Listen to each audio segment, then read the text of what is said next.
Welcome back to the Rookie and the Vet podcast. I'm your veteran Darren, joining me rookie Dante Furco, and kind of taking a break from Illini sports this episode, focusing on football season, which I feel like since the NFL draft, everybody's kind of focusing on that. Rookie minicamp just took place. A lot of buzz around the Chicago Bears this coming season. This is probably more picks than I've seen the Bears have in the first three rounds in, I don't know, a couple decades or something like that. Before we start to get into stuff, want to ask you just your opinion real quick. Do you think the Bears picked up enough players, drafted enough talent, and also through free agency got enough talent to give Justin Fields the keys to success? So, I wasn't the biggest fan of the Bears moving down. I felt like they moved down. I mean, to start right there, I felt like they moved down too far in the draft, where if they would have stayed up in that 1, 2, 3 range, I mean, they got a load from Carolina, don't get me wrong, but you missed out on the top tier players in the draft. I mean, I believe they fell down to like 9 and then traded back a spot, right? Right. With the Eagles, I believe. I mean, they still got Darnell Wright, who was a number 3 player, and probably one of the best offensive linemen on the board. But yeah, it's like, why didn't you just take him early? But my thing is I think Will Anderson, I think offensive line is a huge need for the Bears, so at the end of the day, I understand it. But missing out on a guy like Will Anderson, who's gonna be a generational talent in the same realm as like maybe an Aaron Donald. Now, he did a different position, different kind of build. Sure. But an absolute force on the defensive side. I mean, he's very similar to Khalil Mack. Yeah, and that's the gentleman from Georgia, right? From Alabama. Alabama, okay. So, I mean, that's another story. They could have went Jalen Carter. But I would say now it seems that Jalen Carter is being sued by the family of the other player who passed away in that car racing incident. So, I mean, that's a whole nother story. Yeah. But I felt like there were a lot of good guys in that top 5 that the Bears missed out on by trading down. But the thing is, they didn't need a quarterback at the end of the day, and that's what everybody wanted in the top 5 was a quarterback. But you could also gotten Devin Witherspoon. I mean, we talked about him a lot a few weeks ago. But, no, I mean, at the end of the day, I like Darnell Wright. They really needed offensive line. Yes. Everybody knew it. I mean, it's been an issue for years. I think Justin Fields got a little bit of help this year. You could kind of see it. The Bears' offensive line kind of found its molds, and he was able to actually be productive for once. Yeah. But it's definitely their biggest need, no doubt. I mean, getting sacked 55 times last year, definitely some major gaps in that line. So I think he comes in, guaranteed starter, and I think is going to make a big impact. I want to say I saw some statistic like he hadn't given up a sack in 18 games or something like that. So for the entire last season, and that Tennessee offense was able to blow up 500-plus yards a game. Blocking for Hendon Hooker, too. Yeah, exactly. So I think he's going to add a lot of value to that Bears offense. And just kind of looking at the numbers right now, Justin Fields, a little over 2,000 passing yards, 17 touchdowns through the air, 11 interceptions, though. And then I think he definitely found his legs with that over 1,000 yards rushing, 8 rushing touchdowns. But definitely need to get the offense more involved, especially the wide receiver group. They didn't have a single wide receiver with more than 500 yards. Cole Kmet, tight end, had 544 or something like that. And I think DJ Moore is going to bring in that extra option to them as well. But I mean, you got guys like Chase Claypool. I mean, Darnell Mooney, he's going to definitely, I think, lose some stock now with DJ Moore in the mix. Chase Claypool came over from Pittsburgh like midway through the season. So, yeah, you don't expect guys to kind of jive with your offense right away. But putting in the work, I think it's definitely going to be there. And, I mean, Claypool, Kmet, St. Brown all went to Notre Dame. So they know each other. Have the connection. Yeah. Okay. And so I think that brings a little bit of still, we didn't see it last year, but I think that brings a little bit more of some connectivity to that offense. I've never been too high on Darnell Mooney. Yeah, I think he had a lot of.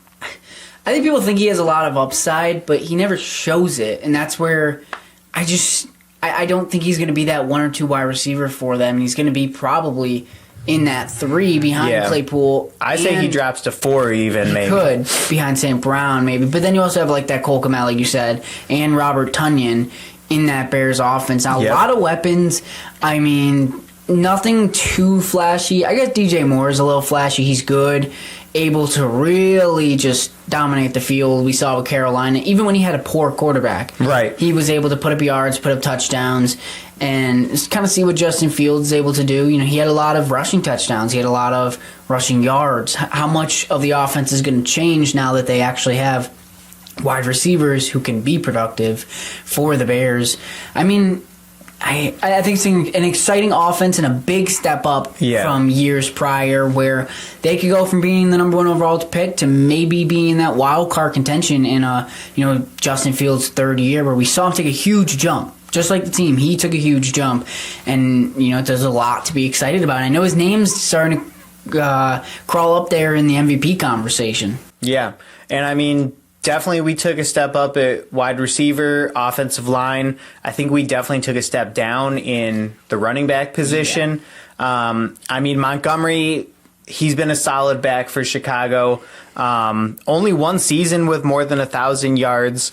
And I definitely think last year with Justin Fields starting to run the ball a lot more, that definitely took kind of a hit to his stock there. But now he's over in Detroit. Khalil Herbert, though, when he was stepping in last season, definitely showed some flashes of some pretty impressive running ability. I'd almost put him on par with maybe Tony Pollard. He's kind of got that smaller build, very quick, not a between the tackles kind of runner, but you get him out in space, of course, and I think he's going to make people miss. He's going to get you some big playability. And then we've got D'Onta Foreman coming in, and then that rookie out of Texas who is the backup to Bijan Robinson. That's it. Roshan Johnson coming in.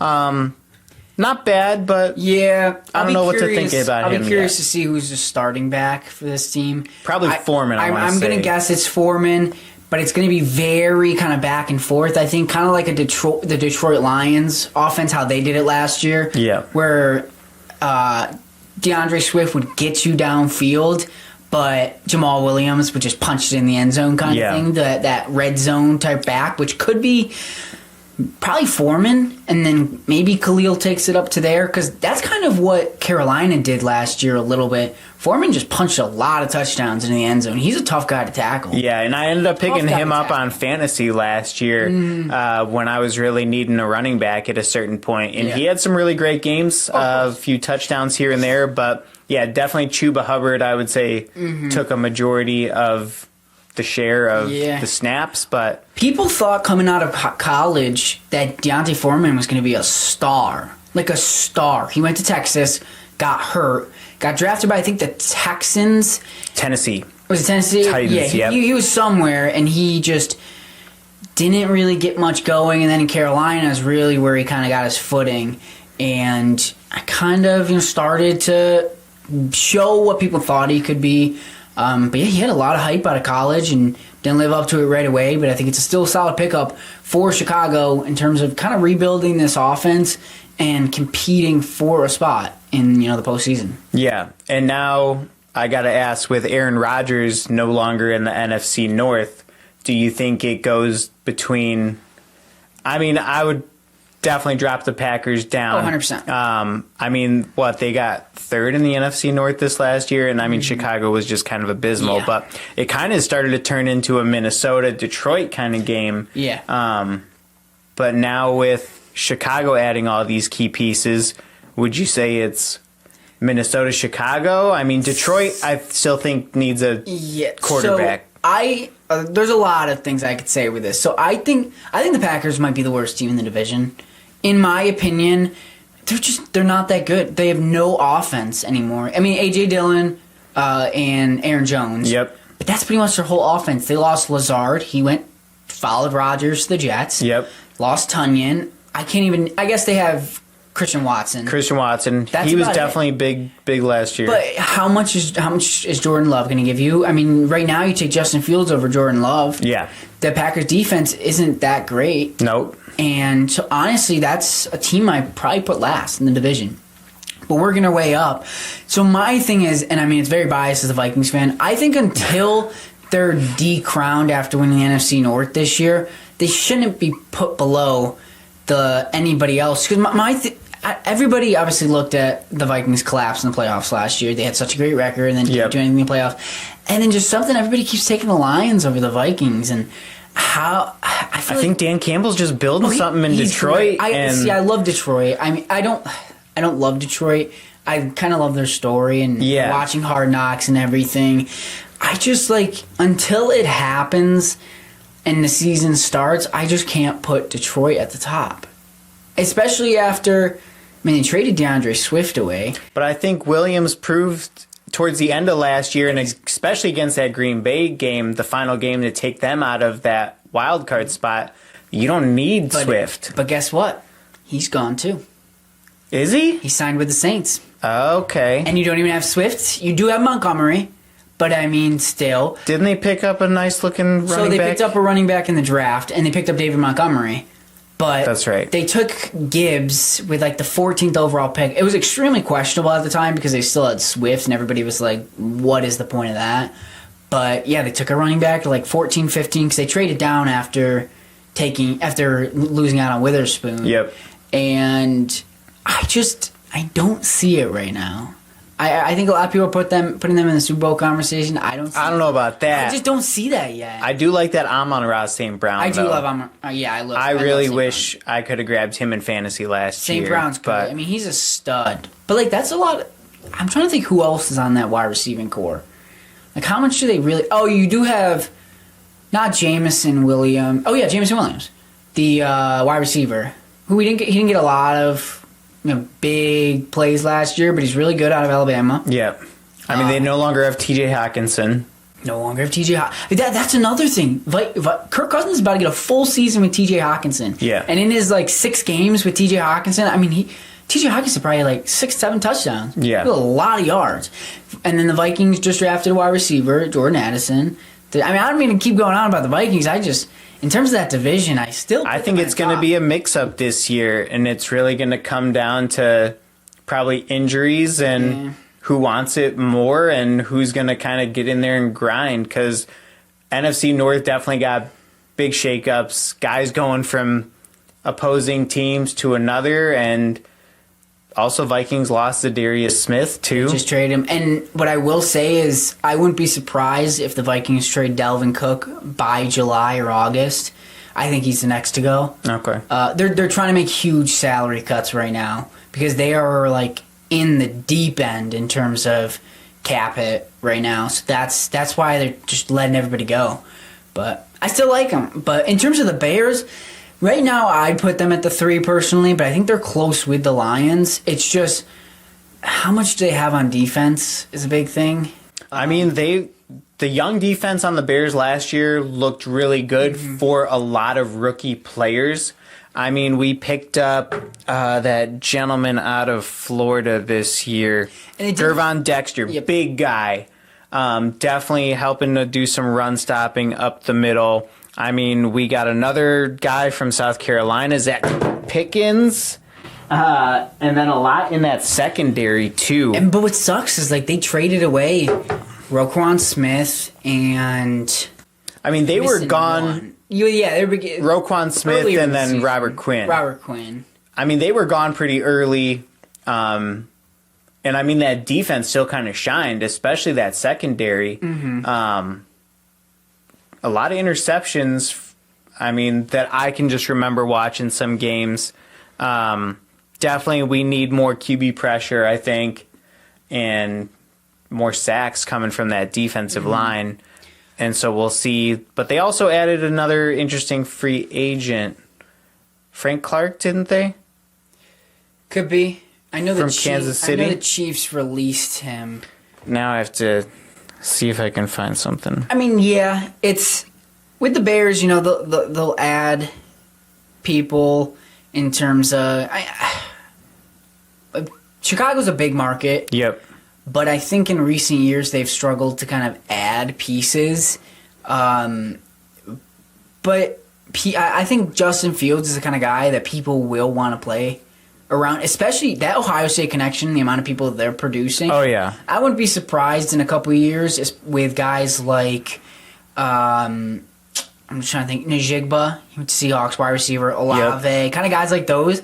If sooner or later the Bears pull in somebody to, play alongside Fields. What I will also say, though, if the Bears do have, a down year, it's not a bad thing, because if they can partner Marvin Harrison Jr.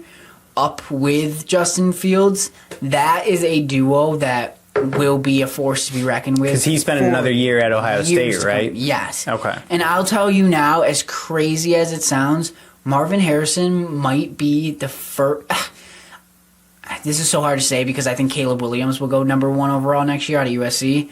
But Marvin Harrison has the opportunity to be a wide receiver taken 1 or 2 overall in the draft. He's that I was kind of generational type talent. Surprised that he didn't go this year. I think I can't remember if he has one more year left. I forget. Because he's kind of young. Because I think in NCAA or football, college football, I think you need 3 years. But I think it's just 2. Yeah, I forget the whole ruling, but I think he had one more year, but he's just unbelievable. He's just like his dad. Yep. Unbelievable, just a generational talent. I mean, I think the comparison with like Julio Jones.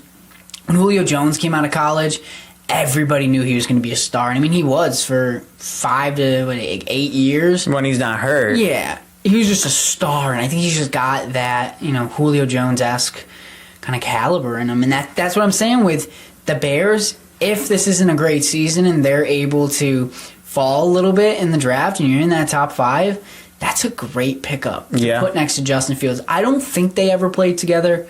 No. I don't think they would have. Because Fields been in Chicago for... He's going into his 3rd year. Yeah, 3 years. So, but still that Ohio State connection. Right. You can't deny it. That's true.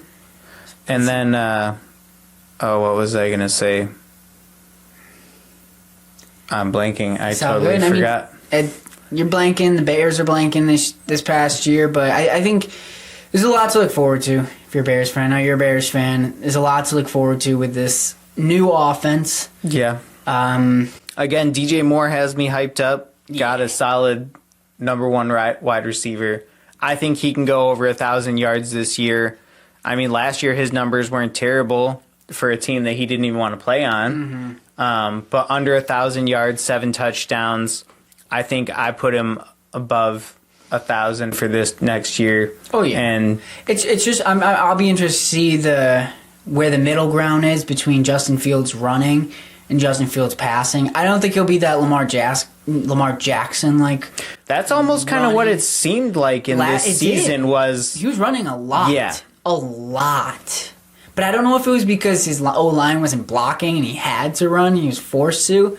But that's what I'll be interested to see. Definitely they had more drawn-up runs. Mm-hmm. But, again, it boils down to were some of those drawn-up runs or were it because he just needed to get out of that pocket and pick up the first down or do what he could. But a lot of big plays out of him last year, so that had me really excited. Of course. And, I mean, switching gears a little bit, in terms of being excited, Chicago Blackhawks. Yeah. Number 1 overall pick in this year's NHL draft. People are saying it's rigged. This is... they can say whatever. It was a lottery. I know. It's a lottery draft pick. I didn't even realize both Chicago teams had the number 1 overall pick.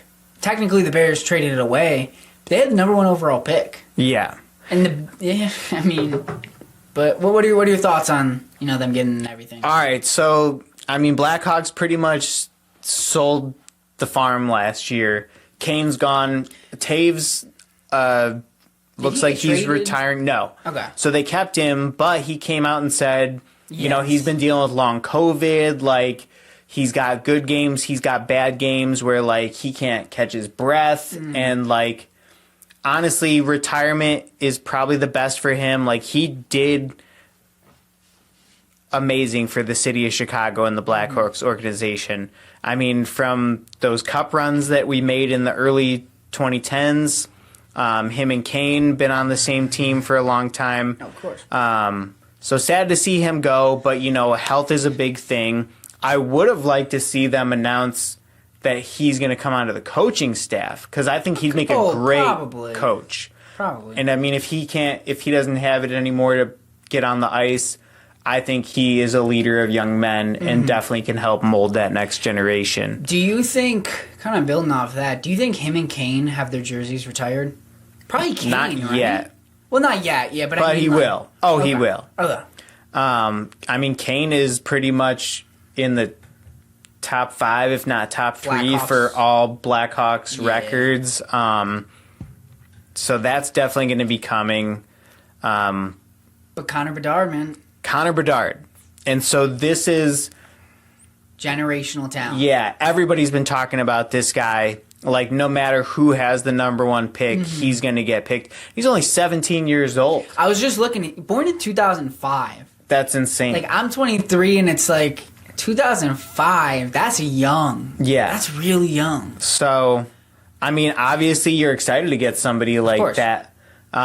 Especially losing Patrick Kane, it's like, while that era ends, a new era is beginning. Right. And I'll reiterate kind of what you said about that Marvin Harrison Jr., once in a generational talent. Like, this kid is fast. He can score. Yep. I think he takes over that Patrick Kane kind of role. If the Blackhawks don't pick him, then I don't know what's wrong with them. Yeah. But, this is the player you pick, and you build your team around this guy. I always wonder, with guys like this, because there's a similar conversation you can have with the NBA, what's worth more, drafting him or getting the absolute haul, maybe the biggest haul in league history of a return and trade? Like, what's worth more? I think drafting him. Probably. Because he's going to be a sure let's thing. put him, let's say he's the next Patrick Kane, but, you're talking 3 Stanley Cups in like a 10-year span. Yeah. You can't put a price on that. Back in 2010, 2013, 2015, it was awesome watching Blackhawks hockey every season. And the years that they weren't in the Stanley Cup Finals, they were right there in the Western Conference Finals, and it was usually the LA Kings that we were battling it out with. It looks like the Kings have kind of come back a little bit. Blackhawks really fell off, but there is a lot of good talent on the Blackhawks. I think they just need a few extra pieces. Goalie is a big one, and it looks like we're signing that young goaltender to a long-term contract. They got a decent haul back for the Patrick Kane. I'm not huge because he was on an expiring contract, but I remember hearing. Well, he was on a no trade clause. Yes. For a long time, and then it came down to when they announced we're pretty much getting rid of everybody, and there was rumors that he was going, and then it was no, it's not true, and then turns out it was true, but he pretty much wanted to pick where he was about to go and play hockey. And the Rangers went all in for him. They wanted to win this year. They didn't end up even getting out of the first round. No. But the thing is Patrick Kane's a free agent at the end of this year. Could he come back to Chicago? Maybe. And I know, I'm pretty sure I saw a video, he was asked that after his final game with the Rangers this year, after they lost in the postseason. I remember he said, he didn't know. Anything could happen kind of thing. Maybe if they draft this Connor Bedard, maybe Kane wants to take him under his wing. Oh, of course. That's a perfect person to do so. Kind of like he did with Artemi Panarin back in the day. And I think there was even talk for a little while that he was going to adopt Panarin. But those two on the same line together were truly amazing. And I think with Kane, if you were to bring him back, you kind of give him what they call in sports a legacy contract. Even though he left, which kind of makes it a little different, where you give him the money, even though maybe he's not still at that level of that contract, but it's he means so much to the organization where it's bigger than value. They did that with. Steph Curry's gotten that kind of legacy contract for a long time. Even he deserves it, but where it's we feel you can bring more to the plate than just your production on the ice, as well as just meaning so much to the team. I would love to see him back. it's tough to replace 88. I think I have 3 different Patrick Kane jerseys that my wife has bought me over the years, and I mean, I'm still going to wear those no matter what, whether he's on the team or whether he's not on the team anymore, because, I don't know, just the memories of watching him play and growing up as a kid and watching him score all those goals. And the one year he won I think it's the Art Ross trophy for most goals in a season or something like that. But yeah, definitely not going to give those up whatsoever. Would be great to see him in the red, white, and black again. So who knows? We'll see. Anything else in Chicago sports you want to quickly hit on before we wrap up? I don't know. We'll see what happens with the Bulls. Maybe again they get the number 1 lottery pick too. So yeah, I mean, it's a tough time for baseball in Chicago right now. yeah, I think we'll get into that next year. Yeah. White Sox, Cubs, neither of them are playing great baseball. I mean, the Cubs are playing good baseball. Yeah, better than I think a lot of people expected, but it's still not, that amazing playoff-like baseball we've seen in the past a little bit. But what I will say is we're not even close to the deadline. That'll be like July. Yep. But I think the Chicago White Sox sell at the deadline. Big time. Think so? Yeah, but I will say they really need Liam Hendricks back, and hopefully he's back soon. He's recovering from his chemo and everything. But I think that's a huge issue they have had, is that bullpen. I could go on about that, and maybe we'll touch on that next week a little bit, do a little bit of baseball. We'll cover some Cubs, some White Sox, and some Cardinals, because we got a lot of Cardinals fans and then here you also have the Central Illinois Knights at Cubs or White Sox? White Sox. I think they've got... All right, so there's Kreutz is throwing out the first pitch for the White Sox, and then there was another Illinois player. Keith Randolph's throwing for the Cardinals. That's right. That's on Wednesday or Thursday night. He's throwing out against the Brewers. That'd be cool. Yeah. See a lot. I mean, if you're at those games, Illinois players will be there. Should be cool. Yeah. Say hi. Football season's coming up for college too. It's just around the corner. I mean, summer ball is gonna be starting soon, and then got another college football season. I'll have to get out to one of those practices with you and see if I can get some I'm curious interviews when they're coming back. Because everybody's leaving this week for home. Summer, yeah. I don't know when those football players come back. I wonder when those interviews will start up. Something like late July, early August, somewhere like that. Early August. But yeah, I mean, hey, that'll wrap it up. Yeah. On Rookie in the Bet with Darren Leeds and Dante Furco. If you don't already, follow us on Twitter, as well as make sure to check us out on all podcast streaming platforms. Hit the subscribe or like button so it notifies you when we post. You said YouTube? Yeah, and then as well as YouTube page has been doing really well. Yeah. I mean, feel free to leave comments and stuff. We actually had a few people leave questions. We'll try and answer the questions as best we can, give you our insights, our opinions. Yeah. I mean, there's nothing we won't touch on for the most part. Yeah, and the more, fan interaction, viewer interaction, the better. Able to kind of get new ideas that maybe we didn't think of to talk about. Yeah. And answer any questions. If you want something covered, let us know, and we'll do what we can. Yeah. Well, that'll wrap it up here on Ricky in the Bet, and we'll see you next week.